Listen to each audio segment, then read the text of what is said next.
I was born to two parents that had an affair. They thought what would be best for their family was to commit a family suicide. I was 14 months old. They strapped bombs onto themselves and they held me. I survived the blast and they died with the explosion. I was blown 40 feet away from the blast and somebody found me. There was just so much damage with my legs and they took me to the hospital. They amputated right away.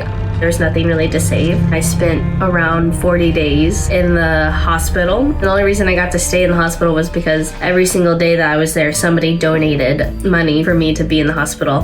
After I got released from the hospital, my grandparents on my mom's side took care of me for 6 months until they thought they could put me in a handicap shelter because they just couldn't take care of me. A woman was looking to adopt, which is my mom. She found me. She just fell in love with me from the beginning. I was brought home when I was 20 months old. I haven't had any surgeries since then. I got prosthetic legs right away when I came home, but I just never wore them. I would just roam around on my knees all the time. I didn't start wearing my legs until I was in kindergarten. I just was never gonna have legs and I either could fight it or just embrace it, and I chose to embrace it from a young age.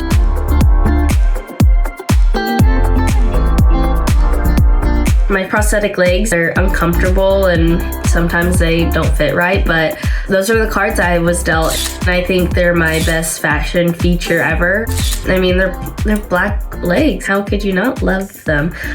School was very easy for me. I was in a really welcoming community, and I also just saw it as everybody was just really curious about me. So they could ask questions and I would answer. I loved educating them.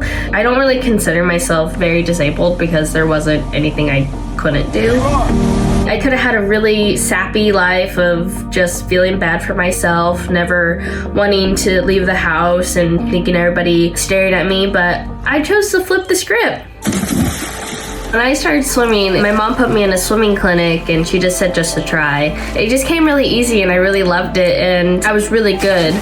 The head coach at the OTC at the time told me I need to get on a swim club and swim all year round. She was like, you have a big chance of making the Paralympics. I only started swimming 2 years before the 2016 games and I didn't make the team for Rio, but I worked really hard to go to Tokyo and it was a lot of work because of COVID.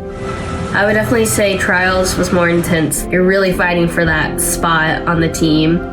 You don't know if it's gonna be you. I was with my mom and we were in a Zoom room and you just sit and you wait for your name to be called out. And it's in alphabetical order and my last name's Shepherd, so I had to wait a long time and that was just the most stressful thing ever. Then your name gets called and it's such a surreal moment because it's something that you've dreamed about your whole life and then it finally comes. It's something that is so indescribable. The experience in Tokyo was just amazing.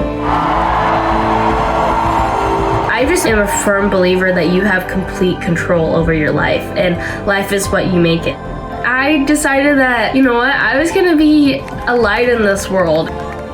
My biggest advice is to find the joy in each day and choose joy every single day. I am seen. Are you?